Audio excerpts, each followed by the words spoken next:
बिस्मिल्लाहिर्रहमानिर्रहीम। अस्सलाम वालेकुम नाज़रीन। इमरान खान साहब ने जिस मुहिम जोई का आगाज़ किया है अपने सेकंड राउंड में वज़ारत उज़्मा से महरूम होने के बाद, ये एक इंतहाई पुरख़तर सफ़र है।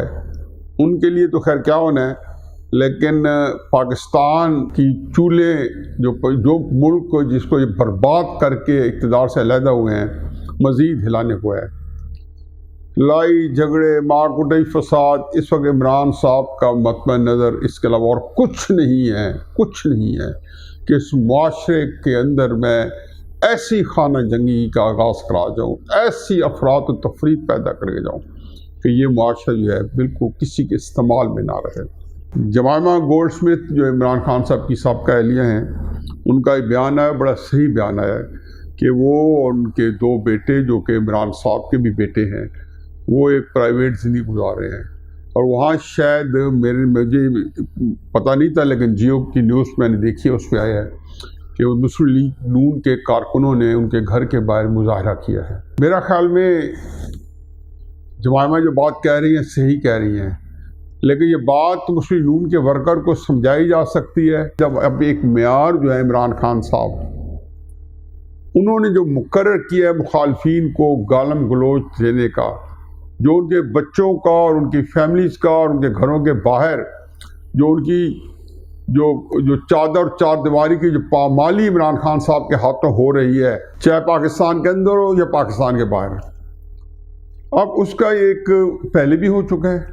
इमरान खान साहब एक दफ़ा जमाइमा गोल्डस्मिथ की वालदा एनाबेल के घर ठहरे हुए थे, तो वहाँ मुस्लिम लीग नून के वर्कर्स जो है बसें भर के ले गए थे। बिल्कुल ऐन उस मौके पे जब वो वहाँ से मेरा ख्याल बर्मिंघम शायद आगे पाकिस्तान से फ़्लाइट भी पकड़नी थी, वो फंक्शन भी अटेंड करना था, उसके लिए रवाना हुआ चाहते थे, तो ये लोग वहाँ पहुँच गए थे। तो ये इमरान खान साहब आपको ये सोचने की बात है कि आप ये काम अभी भी इसको ना करें। ये जो आपने गालम गलोच और ये जो कल्चर आपने डेवलप किया, मैं कल इस्लामाबाद था, शहबाज शरीफ साहब की वहाँ अफ्तारी थी, तो वहाँ पे जब मैं निकला और एक जगह में रुका कॉफ़ी लेने के लिए, तो वहाँ तहरीक इंसाफ के केपी के बहुत बड़े चंद अच्छे रहनुमा बैठे थे, जो मिनिस्टर भी हैं वहाँ के, और एग्जैक्टली यही बात हो रही थी। उस वक्त ये मामला नहीं हुआ था, तो मैंने बताया था कि जी ये जो काम हो रहा है, ये आप लोग जो है कोई समझाता नहीं है इमरान खान साहब को कि ये ज़ुबान, ये झूठ, वो आगे से मुस्कुरा दें। यानी कि वो मुस्कुरा इसलिए नहीं रहे थे कि वो करके वो मान रहे थे, कह रहे थे जी वहाँ समझाने वाला कोई नहीं है। एकदम उन्होंने सोचा कि आज बताएंगे कि ज़ुबान ठीक नहीं है, तो इतने ऊपर से वज़ीर आज़म अभी बन चुके इमरान खान साहब, तो उस मीटिंग में फयाज चौहान साहब आ गए, तो इमरान खान साहब ने कहा वो देखो चीता आ गया, शेर आ गया, वो तुमने जो फलां बात की थी बिल्कुल सही की थी, वो जो गाली दी थी वो बिल्कुल दुरुस्त की दी थी। खैर एनीवे, अब ये इमरान खान साहब आपको ये देखना है, क्योंकि आपने जमाइमा गोल्डस्मिथ और उसके दो बेटों को, जो आप के भी बेटे हैं, लेकिन आपको वो एहसास नहीं है जो जमाइमा को होगा, आपने उनको किस कदर एक गैर महफूज, मैं नहीं कहता हूँ, लेकिन इस तरीके से ख़बरों में और इस तरह के मामलात के हवाले कर दिया है। लेकिन अगेन इमरान खान है, वो सिर्फ अपनी ज़ात का बंदा है। मेरा ख्याल तक है बेटू की हद तक वो उसको जहन में ये आए कि ये मैं काम ना करूं, लेकिन मुझे लगता है कि उसकी हद तक वो समझता है किसी और के ऊपर क्या बीतती है, फैमिली पे क्या बीतती है, मैं बाकी किसी लोगों के घर पामाल होते हैं, मेरी फैमिली के दीगर लोगों के चादर चार दीवारी महफूज रहती है नहीं रहती। उसने अपने को ऑब्जेक्टिव अचीव कर लिया। आज़ाद कश्मीर में जो वज़ीर आज़म उन्होंने बनवाया था, बुज़दार प्लस प्लस प्लस सारों को मिला के अब्दुल कयूम न्याजी, वो अपने अंजाम पे पहुंच गया। लेकिन उसके अंदर जो अहम बात है ये नहीं है कि वो अंजाम पे कैसे पहुंचे, वो अपने तरीके इंसाफ के अपने लोगों से इमरान खान साहब की अपनी साजिश, कंस्पिरेसी, उसके तहत उस अंजाम में पहुंचा। एक बात जो लोग नहीं डिस्कस करें, क्यों पहुंचे, मैं बताता हूँ क्यों पहुंचा। इमरान खान साहब एक बहुत बड़ी मुहिम का आगाज़ कर चुके हैं, जिसके पीछे पहली दफ़ा एस्टेब्लिशमेंट की सपोर्ट उन्हें हासिल नहीं है, और पहली दफ़ा उनके पास ATM मशीनें उस तरह वाफ़ मिकदार में नहीं है। ना राज वाला आरिफ नकवी है, ना रियाज मलिक साहब बहरिया वाले हैं, ना कील करीम डैडी है, ना जहांगीर तरीन है, ना अलीम खान है, अनवा सामने को ये इमरान खान खर्च कर चुके हैं। जुल्फी बुखारी वगैरह और अली मुलसरत वगैरह वो सिर्फ पार्टी करवा सकते हैं। वो जब आप रमज़ान ख़त्म होगा और पार्टी होंगी तो उसमें अलबत्ता वो लाखों उड़ा दिया करेंगे, करोड़ों उड़ा दिया करेंगे पार्टी है। तो ये वो पार्टी के लिए नहीं है, वो पार्टियों के लिए है वो पैसा।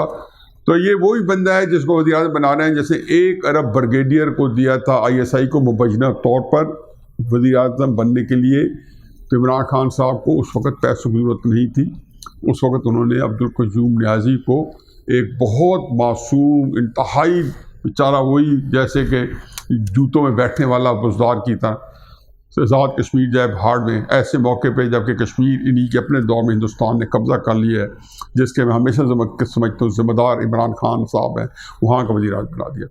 अब ये वो तनवीर इलियास से जो भी नाम है, मुझे पूरी तरह नाम अभी नहीं याद आ रहा, तो ये साहब जो है इन्होंने 1 अरब रुपया दिया था। अब इससे अंदाज़ा लगाएं कि अब कितने अरब का सौदा हुआ होगा। इमरान खान साहब का इलेक्शनों में सेनेट के टिकट में वाहिद पार्टी है जिसने वर्कर्स को तो दिए या नहीं दिए, लेकिन अक्सर सेनेट के टिकट बेचे हैं। बलूचिस्तान का टिकट किसी को भूल गया है, सिंध के ठेकेदार का टिकट किसी को भूल गया है। KP के अंदर जो बड़े बड़े नाम हैं जिनके मैं नहीं लेता हूँ कि उनकी मेरी अपनी ज़ाती जान पहचान है, किस तरीके से एक अरसे से दूसरी या तीसरे इमरान खान साहब को मौका मिल रहा है और वो पैसा लेके वो टिकट वो बेच रहे हैं।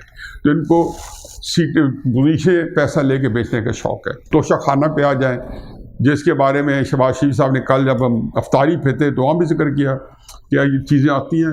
उसने कहा जी मेरे पास तो आती थी, मैंने सारी जमा करा दी थी। इसी तोशा खाना में जब यूसुफ गिलानी साहब की बेगम को एक हार दिया था तुर्की के सदर तैयब उर-रहमान की बेगम ने तोहफे में, तो PTI ने क्या तमाशा किया था। और फवाद चौधरी साहब आप कहते हैं कि हमारी मर्जी, हमने वो घड़ी बेच दी है दुबई में, तुम्हारी मर्जियों का दौर ख़त्म हो गया, वो सहूलत मर्जियों वाली वापस चली गई है हजूर। जो कुछ आपने पाकिस्तान के आपने इतना जाके बेचा, 10-10 करोड़ की 9-9 करोड़ की तोशा खाने से घड़ी लेके और दुबई में बेचते रहे, और कौन कौन से नाम इसमें नहीं आ रहे, अंगूठियाँ जाके बिकी। हिसाब अब देना होगा, कड़ा देना होगा। ये आप जितना मर्जी कर लें, जो कुछ कर लें, हिसाब देना है। और मेरा असल मौजू है, इसमें लंबी बात आराम से करूँगा, ये इमरान खान साहब के जो चोरियों का जो सिलसिला है, ताकि लोगों को पता चलेगा कि ये शराफत के जो ये तकाजे हैं उसके एक अपना म्यार है। और वो लोगों को झूठ से आप लंबा अर्सा बेवकूफ़ नहीं बनाएंगे। आप देख लें, करते कर लें जल्द से, कल आप कराची कर लें, उसके मुकाबले पूरे पाकिस्तान में कर लें रैली, खुदा गवाह कुछ नहीं पड़ेगा। ये आप चंद हफ्ते गुजारेंगे। ये जो मेरा अगला मौजू है, जो असल मौजू है, वो है कल DG ISPR इफ्तिखार बाबर साहब की प्रेस ब्रीफिंग। और वो ये एक को आपको बताया गया है, आपके सामने एक आपका नामा अमाल रखा गया है। अब उसके बाद अगर आप समझते हैं कि इसके नामा अमाल को लेके आप जो है कोई मुंह छुपा सकेंगे तो मुमकिन नहीं है। पहली बात तो यह है कि बिजली की कीमतें बढ़ा दी गई हैं, पेट्रोल और डीजल वगैरह की कीमतें बढ़ाने का टाइम आ गया है। ये मुस्लिम लीग नून की हुकूमत, ये आप ये कर रहे हो ना। तो मैं तब भी कहता था कि पेट्रोल की कीमतें 35-40 रुपये बढ़ानी होगी, क्योंकि इमरान खान साहब एक फ्रॉड कर रहे हैं।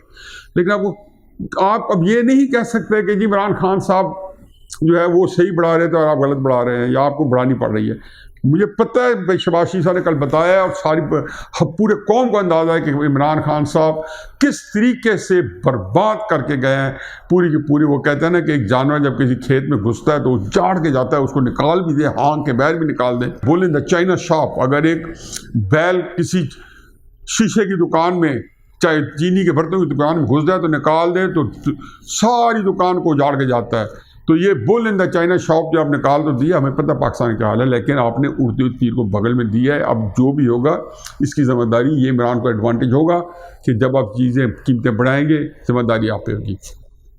बाकी रही DG ISPR की प्रेस कॉन्फ्रेंस, तो उसमें एक तो उन्होंने बड़ी क्लियर कर दिया एक्सटेंशन नहीं चाहिए। ये भी मैं कहता हूँ कि वैसे तो मैं उनको पूरा मेरिट समझता हूँ कि उनको नहीं चाहिए और वो नहीं लेना चाहते होंगे, इसमें बात समझ में आने वाली बात है।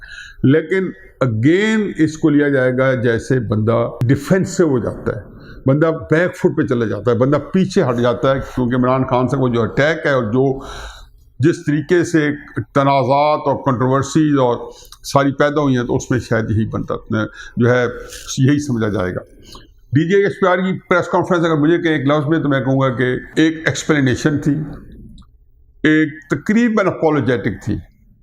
अच्छा, वैसे तो होनी चाहिए और इदारे ऐसे ही किया करते हैं कि वो वजाहतें किया करते हैं, लेकिन ये अब जब इमरान खान साहब का पेशावर का जलसा जिसमें उन्होंने देखा है कि जी वो बढ़ते जा रहे हैं और वो अटैक करते जा रहे हैं, तो उसके जवाब में खसूसी तौर पे बाएहतमाम ये प्रेस ब्रीफिंग दी गई है।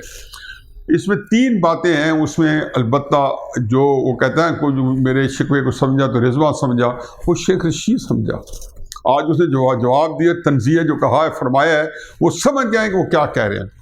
बाकी झूठ के पाँव नहीं, एब्सोल्युटली नॉट में बता दिया है।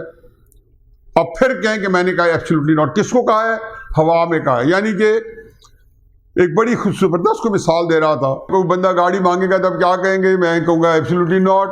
फिर कहें मैंने तो एब्सोल्युटली नॉट कह दिया, मैं पूरे शहर में दीवानों की तरह फिरूंगा और जोर जोर से नारे लगाऊँ एब्सोल्युटली नॉट। आप सिर्फ ये साबित करना चाहते थे कि उसके बाद आपने नेशनल सिक्योरिटी काउंसिल की मीटिंग की गलत तर्जमानी की। कितना झूठ बोला, कोई शर्म आनी चाहिए कि आपने झूठ बोला। उन्होंने सारे झूठ का पोल खोल दिया। उन्होंने कहा जी किसी साजिश का जिक्र नहीं हुआ, और एक ज़रूर हुआ है मुदाखलत का। मुदाखलत ऐसी चीज़ है कि ये आपके मुल्क में आए दिन होती रहती है। रोज़ाना आपके अखबार पढ़ते नहीं है, देखते नहीं है, फॉरेन ऑफिस के अंदर कोई ना कोई सफीर बुलाया हुआ होता है। ये यूरोपियन यूनियन को भी बुलाया होगा जब इन्होंने कहा होगा कि आपने यूक्रेन के अंदर आपने ये काम क्यों किया है। ये इस हुकूमत ने नहीं बुलाया, तो वैसे ये तो आम फॉरेन ऑफिस बुला लिया करता है। ह्यूमन राइट्स के बारे में वो कह दे जी आपके मुल्क के अंदर ज्यादती हो रही है या कोई इस तरह का काम होता है, आप ये कानून जो बना रहे हैं, जो प्रेस फ्रीडम के आप बना रहे हैं, कोई ये कि ये ड्रैकोनियन का कानून है, तो आप हमेशा कहते हैं हमारे अंदरूनी मामलों में मुदाखलत है। आप ये फरमाने साजिश है। लतीफ़ा बड़ा ज़बरदस्त था सोशल मीडिया पे। उसने कहा जी ये इसका कोई फ़र्क बताया कि साजिश और मुदाखलत के बड़े बड़े दानिशवर पूछ रहे हैं क्या फ़र्क है। तो उन्होंने कहा ये ऐसी फ़र्क है कि आपका मियाँ बीवी का झगड़ा हो जाता है, बावाज़ बुलंद पड़ोसी तक आवाज़ पहुँचती है कि आपका पड़ोसी आपकी बीवी की हमायत में 2 लफ्ज़ आके कहता है, तो आप कहते हैं कि ये हमारे घर का मामला है, आप इसे मुदाखलत ना करें। लेकिन वही पड़ोसी आके आपकी बीवी को वर्गलाए और उसको खुदा न खास्ता अपने दाम में फंसा ले, तो ये आपके खिलाफ साजिश है, आपके घर को तबाह करने की, उजाड़ने की। तो इमरान खान साहब बताएं क्या हुआ है पाकिस्तान के साथ। आप ये कहते हैं इम्पोर्टेड, ये MQ वाले इम्पोर्टेड थे ना, आपके साथ खड़े रहे। कौन सा बंदा है अब आपको 263 भूल गया है, क्योंकि आपके किसी बंदे ने वोट शहबाज शरीफ को उसका नहीं चाहिए था।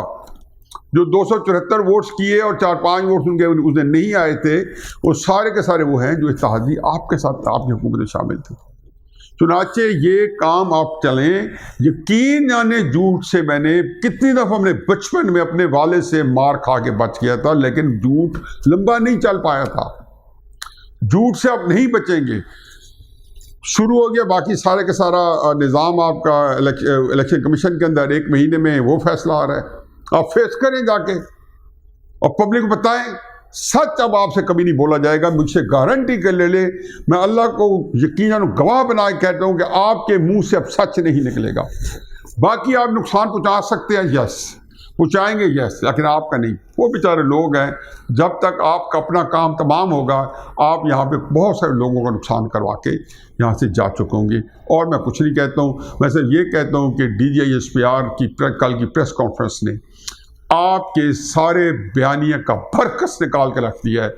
चुनाचे सारे आपके जितने लवाहिकीन हैं, आज उनके चेहरे की हवाइयाँ उड़ी हुई थी। मेरा अपना ख्याल है, और मैं ये बताऊँ आपको कि मुझसे कौन कहता है कि फ़ौज को सियासत में नहीं दखल देना चाहिए। और मुझे यकीन जानो कि इमरान खान साहब को गुस्सा ये है कि वो दखल क्यों ही नहीं दे रही। मैंने बड़ी कोशिश की कि मैं ये देखूं कि आया अपोजिशन के अंदर फौज का रोल है। जब परवेज इलाही साहब बैठे हों इमरान खान साहब के पास, और छीना ग्रुप जो कि फौज ने तैयार किया, एस्टेब्लिशमेंट ने तैयार किया अच्छे वक्तों के लिए, बुज़दार को कराने के लिए, वो परवेज इलाही के साथ बैठा हो, तो मैं कैसे मान लूँ कि फौज ने किसी जगह दखल दे के जहांगीर 3 को फौज ने भेजा था 1.5-2 साल पहले। अलीम खान फौज से नाराज़ होकर आपके पास गए, फौज ने उसके कान में कहा कि आप अलहदा हो जाओ। भेजा जरूर इनको फौज होगा, इसलिए भेजा होगा कि आपको पैसों की जरूरत थी उस वक्त और इन्होंने बड़ी बड़ी सामियाँ भेजी थी, आप इनको नहीं संभाल सके हो। लेकिन ये कई लड़ाइयों को गलत मलत करके आप एक झूठा बयानिया करते हो। रमज़ान के महीने में, मैं ये कहता हूँ रमज़ान के महीने में वो आपके बड़े रिश्तेदार जो है रूहान से होकर कह रहे हैं बाजवा साहब आपने तो जैसे को हज़रत मूसा अलैहिस्सलाम को हटा दिया है, वो ऐसा तासुर दे रहे हैं। इनको ये नहीं पता कि इस्लाम के अंदर सुनी सुनाई बातों को, रसूल सल्लल्लाहु अलैहि वसल्लम की बड़ी स्ट्रॉन्ग हदीस है, किसी के झूठा होने के लिए यही काफ़ी है कि वो सुनी सुनाई बातों को आम करे, बगैर सबूत के लोगों के ऊपर बोहतान लगाए जो कि ये बकवास करते जा रहे हैं। रूहान से होकर जो आपके रिश्तेदार जो हैं हर तरीके से कह रहे हैं, इसलिए वो कह रहे हैं कि उनमें अकल नहीं है, वगैरह उनको नहीं पता कि ये अल्लाह ताला की कितनी सख्त इनके ऊपर आयत है। कोशिश कर रहे हैं जैसे कुछ बाजवा फिरौन हो और हज़रत मूसा अलैहिस्सलाम को निकाल दिया हो, एक पैगंबर चला गया हो, ये कल्ट बना दिया उसने। इसलिए इमरान खान साहब को फौज के न्यूट्रल होने पे बहुत तकलीफ है।